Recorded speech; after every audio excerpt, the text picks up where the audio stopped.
their pockets to spend, but he also draws our attention to the importance of children having a great start in life, and that's why we as a government are committed to making sure that more children than ever arrive at school and get the support that they need, so that by the end of reception they're ready to move on to the next stage in their journey. John Glenn. Thank you, Mr. Speaker.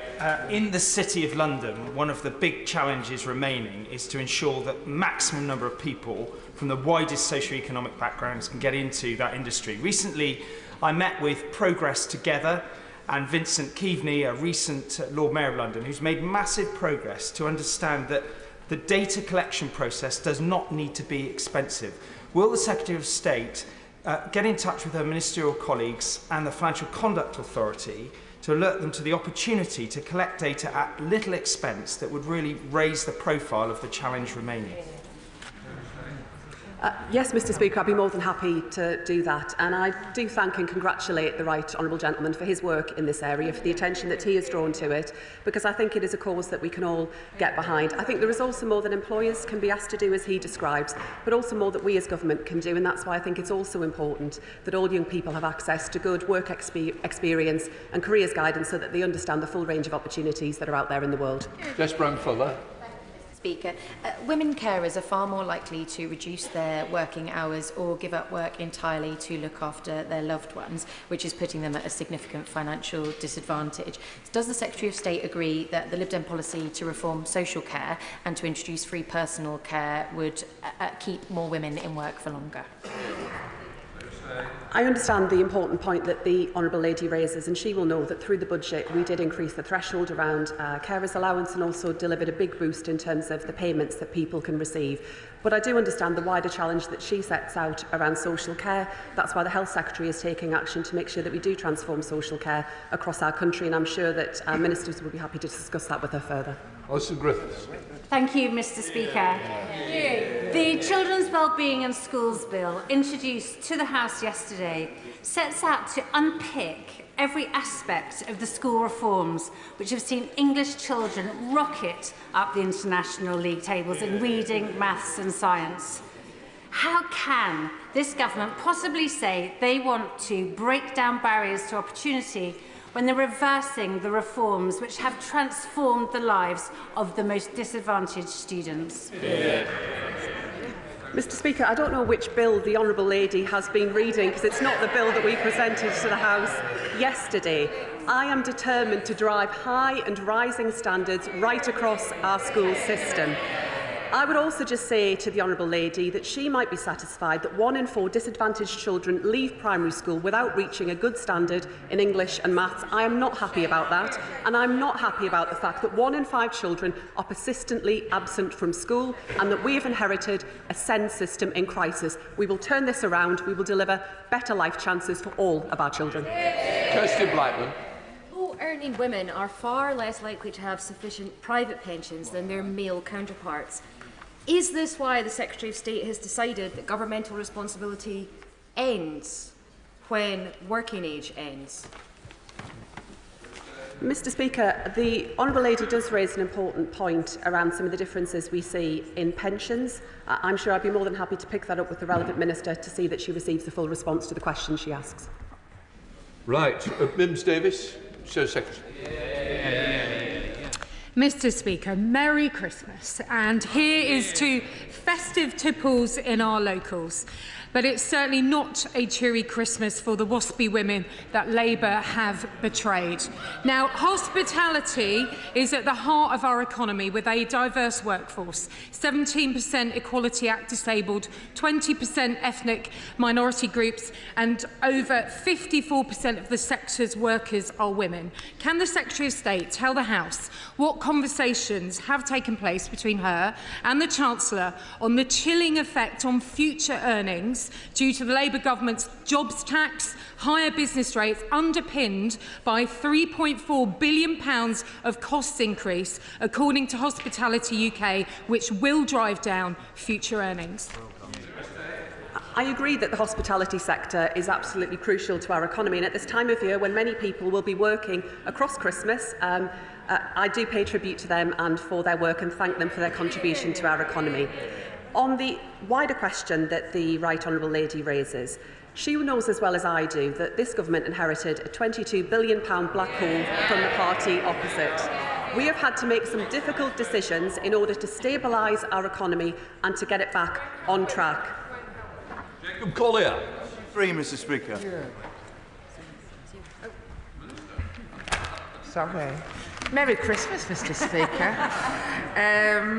So this government is relentless in our efforts to halve violence against women and girls, and in just 5.5 months in office we have launched domestic abuse protection orders in selected areas, outlined new measures enhancing our response to stalking, announced £30 million extra funding for victims of domestic abuse and their families in safe accommodation services, and this is simply the beginning. We will continue at this pace. Jacob Collier. Thank you, Mr. Speaker. Violence against women and girls remains a serious issue, worsened by online abuse, misinformation and harmful rhetoric which risks increasing violence. In my constituency of Burton and Uttoxeter, the charity SARAC provides vital support to survivors while working to challenge these attitudes and promote cultural change. Given the crucial role of charities like SARAC, what steps is the Minister taking to support such organisations, and will she visit them with me so that she can see the amazing work that they do? I thank my honourable friend, and at these questions I end up halfway around the country, but I will absolutely be delighted to come. And what I know, having worked in this particular sector, is that we will not tackle violence against women and girls without a strong and sustainable model for ensuring that our specialist services are protected, and that is what we will work on in the long term rather than what has always been a short-termist approach. Diamond. Very much, Mr. Speaker. Ultra-realistic deep fake porn is increasingly being used to target women, and I know the government agrees because they committed to criminalising it in their manifesto. And for the sake of victims, this intimate image abuse needs to be tackled without delay. So why on earth did they not back Baroness Owen's bill to ban it in the House of Lords last Friday? Mr. Speaker, the Honourable Lady is a great talker. She talks a good game, but for the sake of women, when is she going to deliver? As somebody who has went into the Home Office and found a load of things that have been dwindling for 3 years undone from people saying things at this dispatch box, I take umbrage. But what I will say is that this government will, in this session, do exactly what we said we did, and we will ban deep fakes. And as a victim of it myself, I understand the importance. Liberal Democrat spokesperson Christine Jardine. Thank you very much, Mr. Speaker, and of course, Merry Christmas. We know that violence against women and girls takes many forms: verbal, physical, emotional, financial, at all ages. But one of the most insidious forms is that online abuse. But with technology developing faster than legislation can respond, the ways that it's used, like deepfakes, is also developing faster than legislation can respond. And the use of generative AI to create fake intimate images leaves many women vulnerable. I know that this is something that the Minister cares deeply about. So can she tell us what steps the government are going to take to ensure it's tackled properly? And will she work with Cabinet colleagues to create a new online crime agency to deal with this threat? I thank the Honourable Lady, and funnily enough, I'm meeting with Cabinet Office colleagues later today to talk exactly about how we make sure that the violence against women and girls strategy is across different government departments, and without doubt one of the most important pillars in that is how we're going to deal with the online harms. We all wait with bated breath to see how the legislation and the new regulations play out, but what I would say is that we don't draw a line at the legislation that already exists, and where we need to adapt, we will. Aldridge. Mr. Speaker. Thank you, Mr. Speaker. Well, with permission, I will answer questions 4 and 11 together. Conversion practices are abuse. They have no place in society and must be stopped. The Conservatives promised to ban conversion practices 6 years ago and failed to deliver. They then dropped it from their manifesto this summer. We're getting on with the job and are working hard on legislation to deliver a trans-inclusive ban that offers protection from these harmful practices, whilst also preserving the freedom for individuals to explore their identity and respecting the important roles of those supporting them. We will publish our draft bill later this session, as outlined in the King's Speech. Mr Speaker, conversion practices trade and prosper on fear, prejudice and intolerance. Charities in Western-super-Mare and across this country do amazing work to bring communities together to promote tolerance and tackle prejudice. Can the Minister outline what support this government is providing to help charities deliver this vital work in constituencies like mine? Indeed, Mr Speaker, my honourable friend, the member for Western-super-Mare, is right that civil society plays a unique role in challenging prejudice and enabling more people to access the opportunities they deserve. A good example is Gallup, the UK's leading LGBT+ anti-violence charity, which provides a number of government-funded support services, including on conversion practices. Their helpline is confidential and available to anyone who is at risk of, is experiencing or has been through a conversion practice. It's Osborne. Thank you, Mr Speaker. Last week I held a meeting in Parliament with a panel of trans people talking about their experiences of so-called conversion therapy, and their evidence was harrowing. I want to thank the MPs and the Minister that attended to listen to them. I'm leading on a report for the Council of Europe to ban these aberrant practices across Europe, and I'm pleased to hear from the Minister that we'll soon be setting out the legislation. But will the Minister tell me, will the legislation be fully inclusive without all exceptions so that we can refer to it as best practice for all countries to use? Indeed, Mr Speaker, I pay tribute to my honourable friend for her work in this field, including on the Council of Europe, and I can assure her that we will deliver on our manifesto commitment to bring forward a full, trans-inclusive ban on conversion practices, protecting LGBT+ people from abuse. We are committed to listening to all viewpoints and concerns with respect and to engaging with a wide range of stakeholders, organisations and all LGBT+ communities. And I was very pleased to join her at the event she mentioned, and we will be having further engagements with parliamentarians and stakeholders in the new year. Rebecca Paul. Thank you, Mr Speaker. The previous government committed to a parent-first approach to guidance. As part of the government's review of the statutory RSHE guidance, will she make it clear that parents should be involved in decisions affecting their children, including if they are gender questioning? Well, as she will be well aware, we are looking at the consultation responses and we will respond more fully as is appropriate. Campbell. Speaker, in rolling out any legislation, will the Minister ensure that mature adults who want to take part of their own volition in faith-based settings to discuss gender issues will not be restricted or inhibited from so doing? Well done. I can assure the honourable gentleman that we are looking very carefully at how to describe the sorts of behaviour that would not be criminalised by the ban. George Southwell. Question number 5, please, Mr Speaker. Thank you, Mr Speaker. The Government is committed to breaking down the barriers of opportunity for all and to raise equality throughout government so that our missions deliver for everyone. We are working on our plans to legislate, to introduce mandatory ethnicity pay gap reporting for large employers and enshrine in law the right to equal pay for ethnic minority people.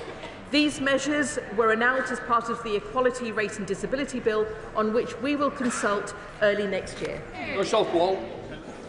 Thank you, Mr Speaker. I commend the government's commitment to tackling discrimination, for example, introducing ethnicity pay gap reporting for large employers. In Ilford South, nearly 80% of my constituents are from black, Asian, minority ethnic backgrounds, a community disproportionately impacted by conditions like diabetes.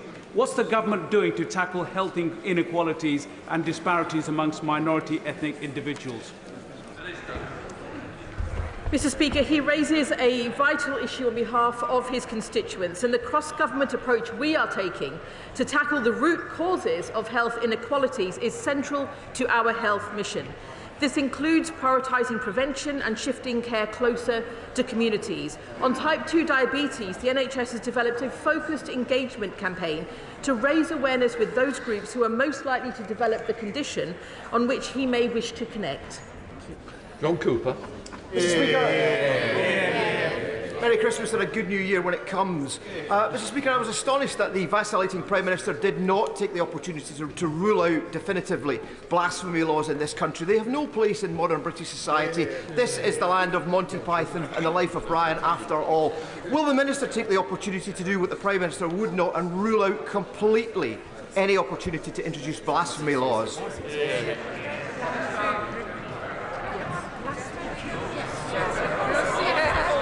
Yes. Sarah Owen, Chair of the Select Committee. Merry Christmas, Mr. Speaker. Following the summer's racist riots, the Runnymede Trust reported Islamophobia is reaching fever pitch. Mosques attacked and threatened, cars vandalised with Nazi swastikas. All this has left many Muslims feeling unsafe, but it is especially true for women. Women have reported having hijabs pulled off, racist abuse and threatened with physical violence. This is something we will have heard from all our own constituents, but the extent to which Islamophobia and misogyny is systemic in the structures we rely on means Muslim women bear the brunt of the intersectional hatred of the far right and, sadly, sometimes mainstream media. Does the Minister see the need for an agreed definition of Islamophobia and understanding of the impact of Muslim women? Thank you, Mr. Speaker. Islamophobia, sexism and racism have no place in our society, and she will be aware that we have committed to strengthening protections against dual discrimination. My colleague, the Minister for Safeguarding, is also working on the issues addressing hate crime against Muslim women. I'm also pleased to see the work that my Honourable Friends Committee is going to be undertaking on the specific challenges facing Muslim women in the UK today, and I look forward to following the work of that committee. Speaker, I recently met with a group of women from Bangladeshi origins in my constituency who are desperately trying to find work, which is not easy, especially after the decimation of the textile industry in my constituency of Leicester South. As English is not their first language and all potential employers not having the capacity or the time to meet the DWP's demands for a written proof of job application and interviews, they're finding it extremely stressful and affecting their mental health, especially when threatened with sanctions. Does the Minister agree with me that more empathy is needed to be built into the system? I thank the honourable gentleman. He's raised an important point, and I will ensure that he has a meeting with the relevant minister to discuss it. Shadow Secretary of State Clerk continue. Thank you, Mr. Speaker. The Secretary of State said that background should be no barrier to success. But what message does it send to our young people when they're told there are some job opportunities they cannot apply to solely based on the colour of their skin? Equality in this country must mean equality of opportunity, not putting some people in society on a pedestal above others. So will the Minister write to all public bodies to make it crystal clear that the state should not be sanctioning race-based hiring policies?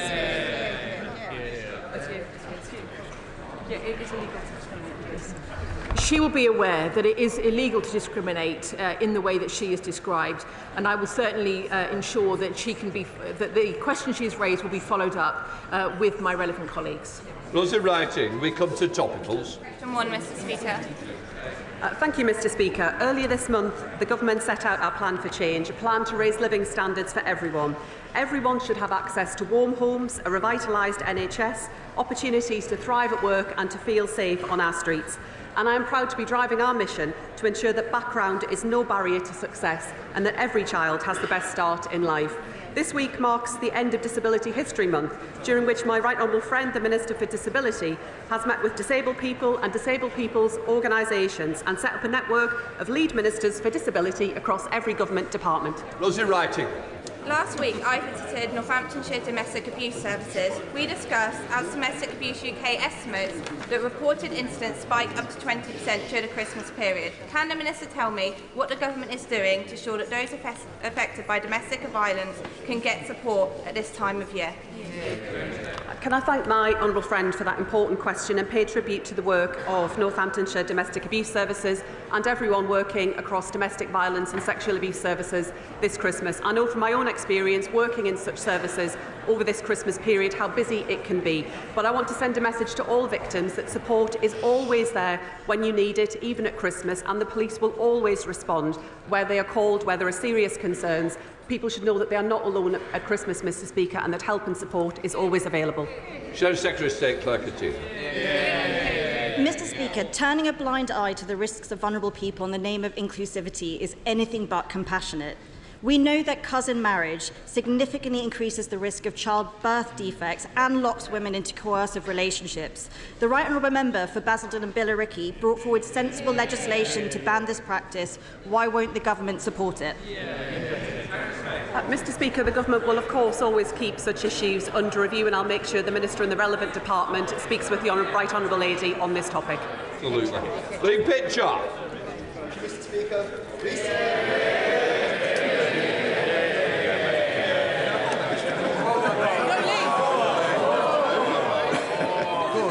Merry Christmas. Recently I attended an RNIB event highlighting challenges faced by blind and visually impaired people navigating past parked cars, forcing them to walk into the road. My inspirational wife is one of those people who takes her life into her own hands every time she walks into the road. Can I ask what the government will do to help make our streets safer and make them more navigable in the future? Mr. Speaker, my honourable friend raises a good example of the kind of topic that we need to work across government on, and I was pleased to chair the first meeting of the cross-government disability lead ministers yesterday. The Department of Transport has consulted on the problem that he's raised, which can be very serious for people with a sight impairment, and the Department is considering the options for tackling the problem, and I very much hope that he'll let me know what he finds out in his walk around the constituency shortly. Gregory Stafford. Thank you, Mr. Speaker. It's always nice to get a cheer, Mr. Speaker.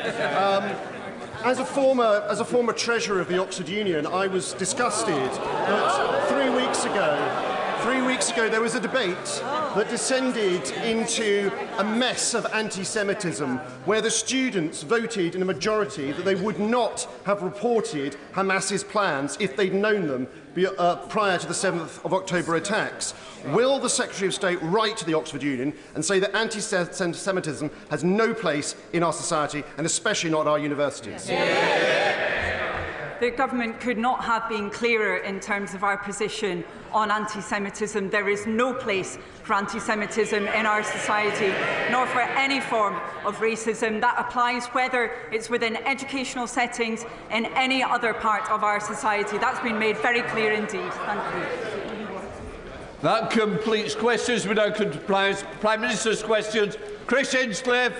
Question number 1, Mr. Speaker. Thank you, Mr. Speaker. Yesterday I met the brave men and women serving on HMS Iron Duke and the troops serving in Operation Kabarit in Estonia. This Christmas, as every Christmas, members of our armed forces will be serving overseas, working day and night to protect Britain's national security. And I know that the whole House will join me in sending our deepest thanks to them, to our emergency services and everyone working to keep the country safe over the festive period. Mr. Speaker, may I also take this opportunity at the end of the year to thank you and the House staff for all your hard work this year. And can I wish everyone across the House a Merry Christmas and a Happy New Year. Mr. Speaker, this morning I had meetings with ministerial colleagues and others. In addition to my duties in this House, I shall have further such meetings later today. Chris Hinchcliffe. Thank you, Mr. Speaker, and may I associate myself with the Prime Minister's remarks. In 2021, Kerry and Francis Menai-Davis, who live in my constituency of North East Hertfordshire and are in the gallery here today, tragically lost their son Hugh at the age of just 6 to a rare form of cancer. Now they are courageously campaigning to ensure that every parent who must leave work to look after a sick child in hospital gets the financial support that they need from day one. Will the Prime Minister meet with them and me to discuss implementing Hugh's law and giving their son a legacy that improves the lives of families at the most difficult time imaginable? Mr. Speaker, can I pay tribute to Kerry and Francis? It is a heartbreaking case and commend them for their campaign on behalf of other families. I know the Minister for Social Security and Disability met the family yesterday, but no parent should endure losing their child to cancer, particularly at such a young age. We are investing £1.5 billion for new surgical hubs and scanners, £70 million for new radiotherapy machines, and we will set out our next steps on the Children and Young People Cancer Task Force shortly. We now come to the Leader of the Opposition, Kemi Badenoch. Mr. Speaker, can I send my warmest wishes to our armed forces at home and overseas, to the emergency services and everyone who will be working over Christmas. And can I wish you, Mr. Speaker, the House staff and all members of this House a very Merry Christmas. Mr. Speaker, for years, the Prime Minister and his cabinet played politics with the WASPy women. The Deputy Prime Minister said Conservatives were stealing their pensions. She promised to compensate them in full. Another broken promise. Now they admit we were right all along. But let's ask about another group of pensioners whose trust... Let's ask about another group of pensioners whose trust was broken. Since the Chancellor cut winter fuel payments, how many extra people have applied for pension credit? Mr. Speaker, the #1 job of this government was to put the finances back in order after the last government lost control. They left a £22 billion black hole and we had to take tough choices. We made sure the most vulnerable pensioners do get the winter fuel payment, and we have been encouraging and driving up eligibility for pension credit, so saying up to their entitlement. And she should join that campaign. But, Mr. Speaker, here's the difference. Because we've stabilised the economy, we can commit to the triple lock. That means that next April, pensioners get another £470. But here's the difference, because 2 weeks ago, the Shadow Chancellor said the triple lock is unsustainable, their position. So pensioners would lose out under the Tories yet again. Mr. Speaker, he didn't answer the question because he doesn't know the answer. There are 850,000 eligible pensioners not claiming pension credit. If they sign up, that will cost the Treasury £2.3 billion, wiping out the savings that the Chancellor claimed she would make. Before the election, his Chief Secretary told the public they had no plans to cut winter fuel. But they did have plans, didn't they? Age UK say cutting the winter fuel payment with very little notice will potentially jeopardise the health and finances of millions of older people.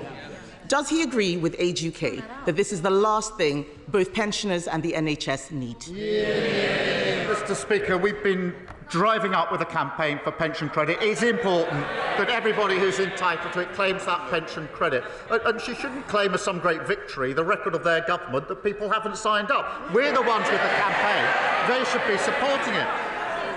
But because of the triple lock, pensions will be going up by £470 next April. She hasn't answered the question. Her Shadow Chancellor says the triple lock is unsustainable. So she needs to explain how pensioners will be worse off under a Tory government. It is Prime Minister's questions. Mr. Speaker, we protected the triple lock during all our time in government. Meanwhile, energy bills are increasing, despite his promise to cut them by £300. In Scotland, his party leader wants to restore the winter fuel payments. Across England, councils are scrabbling together funds for struggling pensioners. The tragic reality this Christmas is pensioners will suffer and may even die as a result of this cruel policy. Did the Chancellor consider the impact on councils and on the NHS, or does she just not know what she's doing? The Household Support Fund was set out in the budget. She knows that. We're pushing up pension credit. But she now says they are committed to the triple lock. Her Shadow Chancellor says they're not, that it's unsustainable. Maybe over a sandwich or a steak they could sort it out and come back and tell us what their policy actually is. Mr. Speaker, the Prime Minister needs to misrepresent me to make his point. I don't need to misrepresent him to make my point. Yes.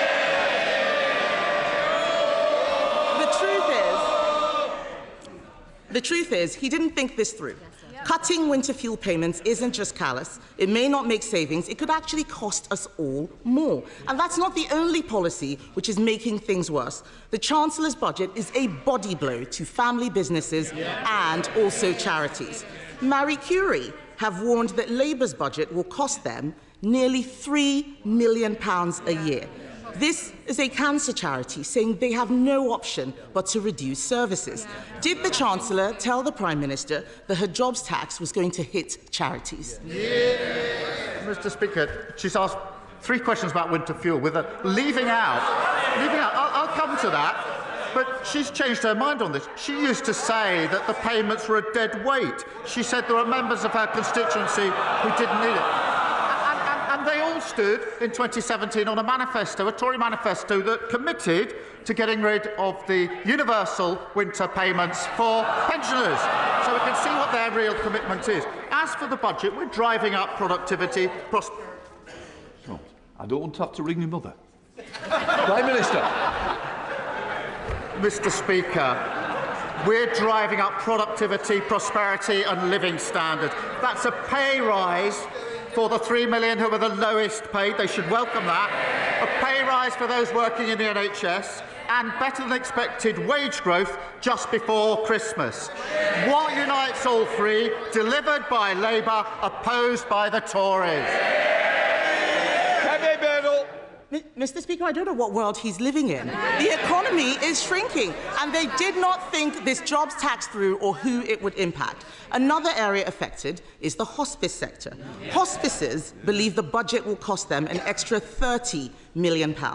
Yesterday, Conservatives voted to exempt social care, nurseries, charities and hospices from their jobs tax. Labour voted this down. So can the Prime Minister at least agree to fund hospices so they can continue their invaluable work helping people at the end of their lives? Mr. Speaker, we put a record amount into the NHS in the budget to deal with the problem that they left, and we'll set out the funding arrangements for hospices in the new year. But it's the same old, same old. They want all the benefits. She said to herself she wants all the benefits from the budget, but she doesn't want to pay for any of them. That's what got us into the problem in the first place. Mr. Speaker, I did not hear a commitment there to help hospices, which is a shame. The truth is, this winter, people will be suffering because of his choices. The economy is shrinking, inflation is going up, and jobs are being lost because of his budget. Pensioners won't be able to heat their homes because of his government's decisions. They raised people's hopes but then smashed them with broken promises. And now we learn that he is about to give away our hard-won Brexit freedoms. Mr. Speaker.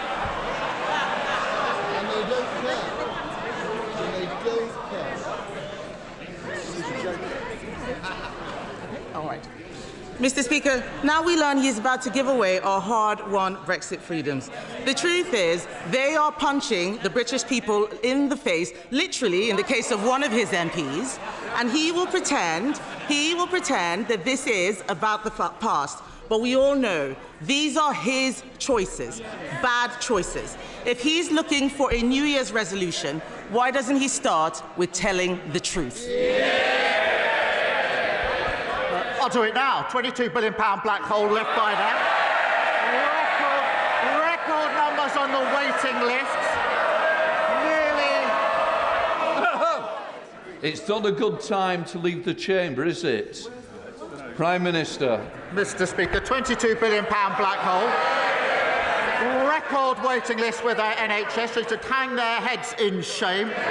Immigration completely out of control. Nearly 1 million net migration. She was the cheerleader for all of that. She wants the truth. That's the truth. That's why they're sitting there. Mr. Speaker, whilst they cart from the sidelines, talking the country down, this government is getting on with the job. Record funding for the NHS. Money for our trains, buses and, yes, Mr. Speaker, potholes. Pay rises for 3 million of the lowest paid. Wages growing faster than inflation. Planning laws reform. Great British Energy set up. We're only getting started next year will continue to rebuild, no matter what the blockers opposite say. Amanda Martin. Thank you, Mr. Speaker, and can I echo the words of the Prime Minister and thank you and all of our staff in this place alongside our armed forces and our emergency services and wish them a Merry Christmas. Mr. Speaker, March 2025 marks 20 years since the death of the only Member of Parliament to have held all four great offices of state: the Foreign Secretary, the Home Secretary, the Chancellor and the Prime Minister. Mr. Speaker, James Callaghan was a true Portsmouth great and went to the same school as another true Portsmouth great, my dad, Terry Nolan. Does the Prime Minister back my bid for a plaque to be added to his former home in Copner? And will he come along to Portsmouth next year to unveil it? Well, I thank her for her question. Jim Callaghan was a giant of the Labour movement and a great public servant. Mr. Speaker, he left school at 17, served in our Royal Navy, before becoming the Home Secretary, Foreign Secretary, Chancellor and, of course, finally Prime Minister. And as a proud son of Portsmouth, I'm sure he'd be honoured to be remembered in such a way. Happy Christmas. Can I just say to Mr Mayhew, I keep hearing, I heard you the other week over here, I'm hearing again that it's not a good time to push a luck today. Right, let us come to Leader of the Liberal Democrats, Red David. Thank you, Mr. Speaker. Can I join the Prime Minister in his praise and best wishes for our armed forces and our emergency services? And can I join others in wishing you happy Christmas, Mr. Speaker, and all the staff of the Commons, and indeed everyone across this House? I'm coming to sing in a minute. Mr. Speaker, I've had the great joy of spending time recently with some amazing young people from the Bath Philharmonia Young Carers Choir. They're a brilliant example of the power of music to make a difference in young people's lives. One member of the choir, Caitlin, has even developed a special new project to spread the joy of music to young people in our schools and communities. So will the Prime Minister meet Caitlin to hear more about her exciting project and work with us and others to support music in our schools and communities? Well, Mr. Speaker, I welcome his comments, and as you will know, today we're introducing the landmark Children's Wellbeing Bill to enable all children to succeed, including young carers. That increased the pupil funding premium to over £2.9 billion, which can be used to support pupils with identified needs, and that, of course, includes carers. And now young carers are on the school census, as he knows, that's since 2023.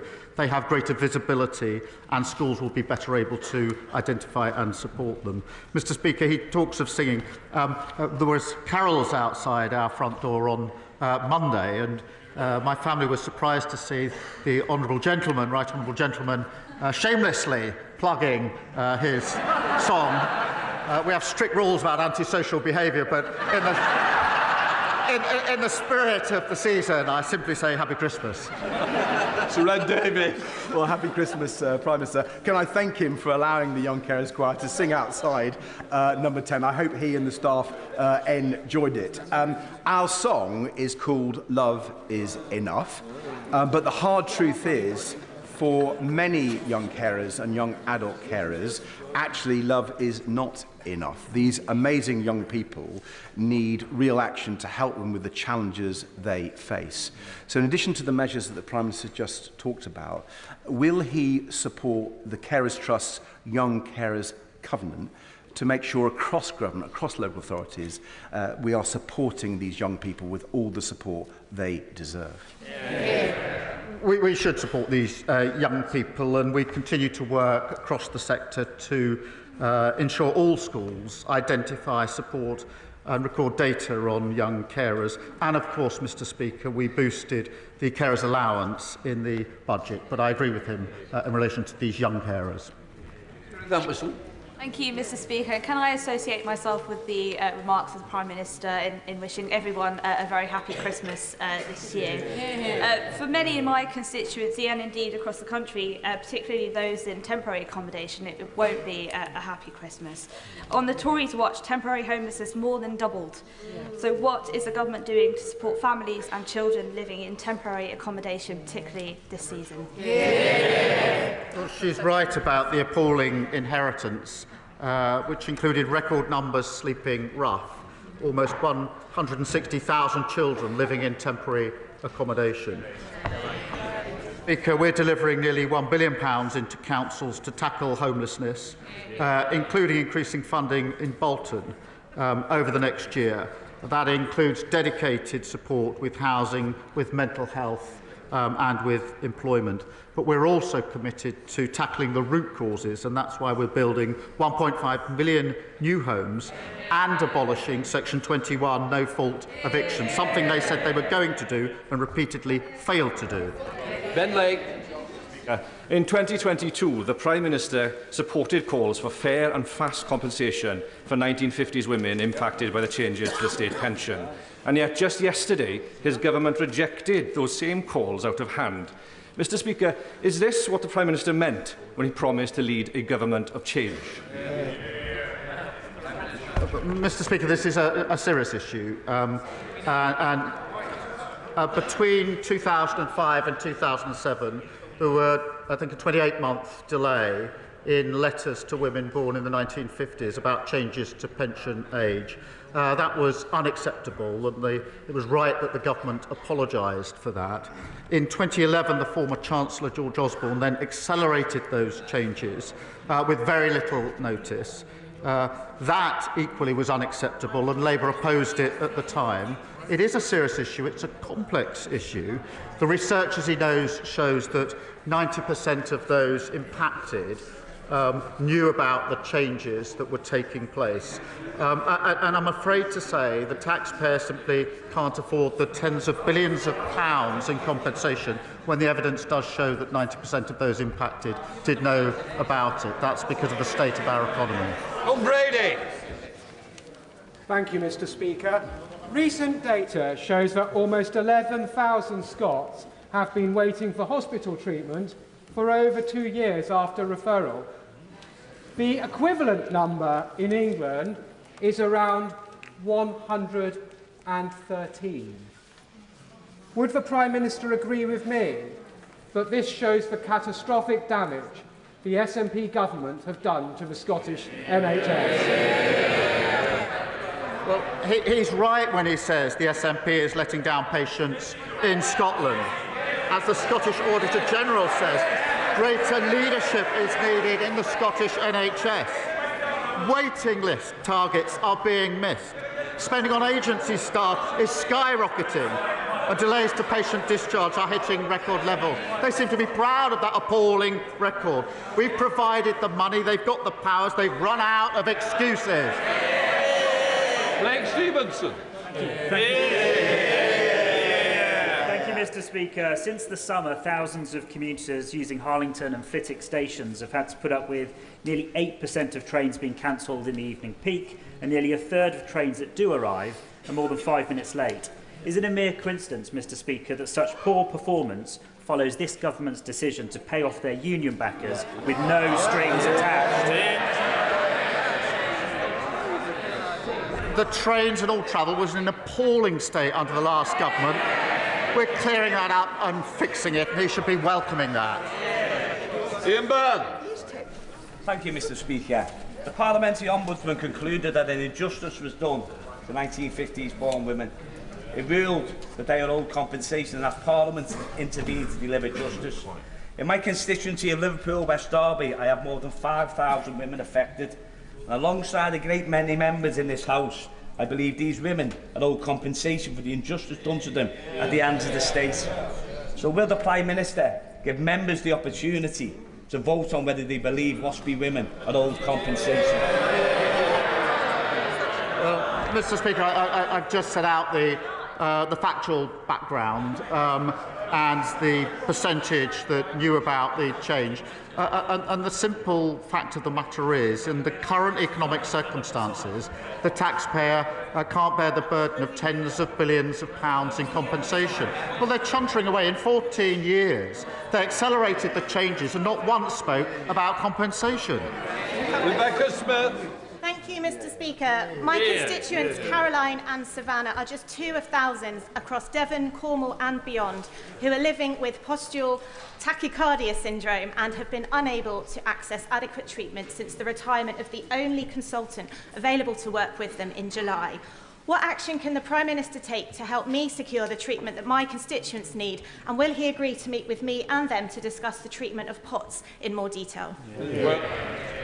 Well, I thank her for raising this important issue on behalf of her constituents. It does underline the critical importance of the NHS workforce plan that we will deliver next summer to ensure that the export workforce is in place to get the NHS back on its feet. I am proud that we're investing an additional £22.6 billion to fix our NHS, and I will, of course, make sure she gets a meeting with the relevant minister to deal with the issues of concern to her constituents. Jodie Gosling. Thank you, Mr. Speaker, and a very Merry Christmas. May I associate myself with the comments of the Prime Minister and my gratitude to all of those that serve our communities over Christmas. I'd like to give special credit to foster carers in Nuneaton and across the UK for the incredibly important role that they play. We know that their care transforms lives, but the foster carers in Nuneaton tell me that there simply isn't the support that there used to be, and over 17% of children are waiting over 4 years for care. Recently, I was made aware of one child who had had 9 home placements before the end of Key Stage 1. Can the Prime Minister ensure that there will be a robust system to provide consistent and swift care when needed? Well, I'm grateful to her for raising this issue because, Mr. Speaker, every single child deserves the best start in life, and there are far too many shocking cases of children being let down. The Children's Wellbeing and Schools Bill is being introduced today, and that does put children's interests at the heart of government policy, and I hope it will be supported across the House. Thank you, Mr. Speaker. Labour promised not to raise taxes on working people, but farmers are some of the hardest working people that I know. Peter Douglas from Jedburgh has looked at the details of this policy, and he says Labour's inheritance tax increase will prevent him passing on his family farm to his son and daughter. They say Labour have betrayed them. They can't trust the Prime Minister to keep his words.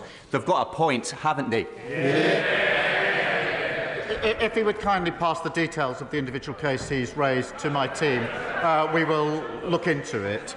As he knows, we put a record £5 billion into farming over the next 2 years in the budget. Just 2 weeks ago, £350 million was put in to support farmers. That contrasts with the £300 million underspend of the last government on farming. And in a typical case, the threshold is £3 million, which means that the vast majority of farmers will be unaffected. But I'll look into the individual case that he's raised with me. Thank you, Mr. Speaker. I recently spoke to a man in Worksop whose son's arm was badly broken when he was knocked off his bicycle by an off-road biker speeding on the pavement. Dressed in black, no number plate, totally unidentifiable. The young boy no longer goes out to play. His experience isn't unique. What action is being taken to smash the bikes and put police back on our streets? Well, I'm glad she's raised this because off-road bikes were a complete nuisance under the last government, got completely out of control. We're introducing new respect orders to crack down on off-road bikes, strengthening police powers in relation to dealing with this big problem that got out of control under the last government. We will also deliver 13,000 more neighbourhood police to ensure that we keep control of our streets, something that was lost under the last government. Thank you. Thank you, Mr. Speaker. Last week, the Royal Borough of Windsor and Maidenhead announced plans to hike council tax by an unprecedented 25%. This would require the government's permission. Does he agree with me that this outrageous request should be rejected, that the borough might be a candidate for accelerated local government reorganisation, and my constituents should not be footing the bill for the persistent weak financial control and political failure locally. Well, thank him for raising this issue on behalf of his constituents. We are, as he knows, committed to fixing the foundations of local government and keeping taxes as low as possible for working people. The budget announced real terms increase for local government with over £4 billion of added funding. And so we will put that support in place, and he's right to raise this issue. Speaker Priestley. Thank you, Mr. Speaker. We have in our NHS many brilliant emigre and refugee surgeons from the greatly troubled Middle East. And I've been privileged to work alongside some of them, Iran, Iraq, and now, as we think, especially of Syria. What practical measures can the UK take to help ensure that Syria now has the best chance of becoming an open society and the second functional democracy in the region? Well, I thank him for drawing attention to the people of Syria and to the health workers of all backgrounds who do vital work in our NHS. The fall of Assad's brutal regime is to be welcomed and should be welcomed, but we must be cautious about what comes next. We've provided £50 million of extra support to vulnerable Syrians, and I've spoken to G7 leaders to work towards a Syrian government that respects international law, universal human rights, and protects all citizens across all sectors. Thank you, Mr. Speaker. Dave Dugan. Mr. Speaker, before the election, this Prime Minister said he would lower energy bills by £300. Since he took office, they've gone up by £149. He said he would protect the winter fuel payment, but now he's in power, he's stripped it off our pensioners. And he said he lined up for many photos with waspy women, saying he'd have their backs, and he's just betrayed them in the most scandalous way possible. This is now the defining characteristic of this one-trick phony Prime Minister who says one thing and does another. In Scotland, the SNP are 16 points ahead in the polls. Does he understand? Does he understand why the people of these islands, especially those of us in Scotland, treat him with such contempt? They used to ask those questions. They used to ask those questions from this sort of area with very many MPs not so long ago. That all changed in July, and he's now carping from right up there. We can hardly hear him. Debbie Abrahams. Thank you so much, Mr. Speaker. I'm sorry I couldn't hear you over the hubbub. First of all, can I wish you a very Merry Christmas, and all colleagues across the House a very Merry Christmas, and especially the House staff.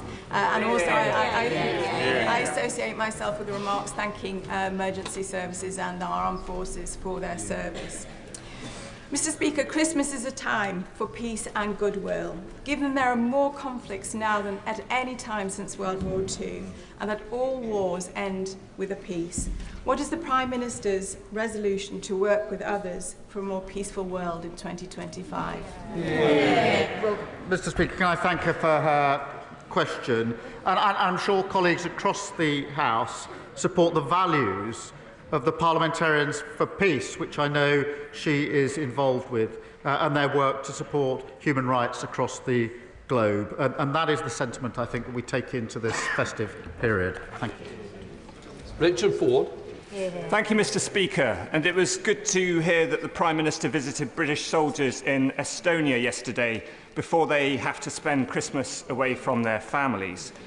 We would all like to see a lasting peace emerge for Ukraine in the new year, but Putin may take any deal brokered by Trump as a break in which to re-equip and rearm.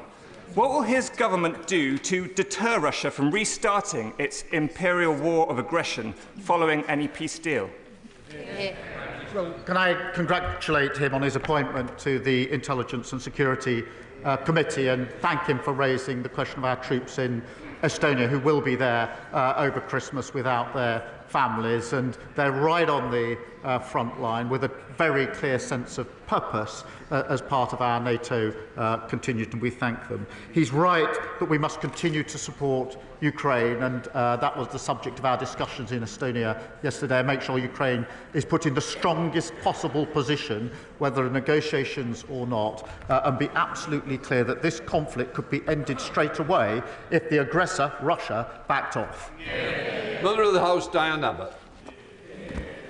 The WASPy women fought one of the most sustained and passionate campaigns for justice that I can remember, year in, year out. We did promise them that we would give them justice. I understand the issue about the cost, but does the Prime Minister really understand how let down WASPy women feel today? I do understand the concern, of course I do.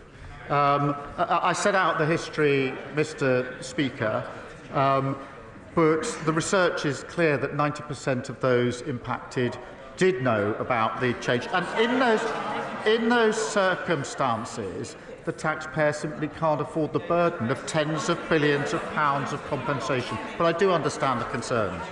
Will Forster. Mr. Speaker, I know the Prime Minister is aware of the case of my constituent, Zara Sharif, who was brutally tortured and appallingly murdered by her father and her stepmother. I want Zara's legacy to be one where she's the last vulnerable child to be killed by people that should have looked after her. Yeah. Will the Prime Minister ensure that an independent inquest and review is taken into Zara's death and it's held immediately in the new year so we can learn why public authorities failed, so we can ensure that it never happens again? Yeah. He rightly raises this absolutely harrowing case, and it is important that all the lessons are learned. There is an independent process going on, but we must be clear about overhauling children's social care to keep young people safe and looking again about the framework for homeschooling, amongst other things. So we need to learn those lessons. We are taking steps. There is a process going on at the moment, and I'll update the House in due course. Alan Strickland. Thank you, Mr. Speaker. can I thank the Prime Minister for the leadership he has shown in securing the £500 million deal to secure the future of the Hitachi rail factory in my constituency, a factory left in the lurch by the party opposite for years. And does he agree? Will he agree with me that what we also need is a long-term plan for our proud high-tech rail manufacturing to drag it out of the mire it was left in by the Tories? Thank you for that question. They really shouldn't groan. I went up to the Hitachi factory earlier this year before the election. The workforce were extremely anxious about the situation because they feared that there would be a gap between contracts. This is a gap that might mean people aren't going to get laid off, and he's chuntering from a sitting position, unable to understand the impact on working people. Mr. Speaker, the workforce were extremely anxious about the situation when I saw them, because they knew if their colleagues were laid off, then that would be bad for their colleagues and their community, and it would mean that they might go and get other jobs and not be able to come back if there was a new contract. I said then that I would do everything I could to ensure that we filled that gap, and I'm very pleased that just the other week we were able to say that there's a contract, and I went back up there to speak to the same workforce, and I can say they were very pleased that they don't now have those anxieties. They should be ashamed of their chuntering. Final question, Dr. Luke Evans. Mr. Speaker, as it's Christmas, will the Prime Minister join me in congratulating Chris Middleton, who wrote a charity song to support Age UK, which has already raised £10,000. What's even better is it's likely to beat the leader of the Lib Dems and his single to #1 this year, proving yet again that the Lib Dems can't win. Something I hope we can both agree on.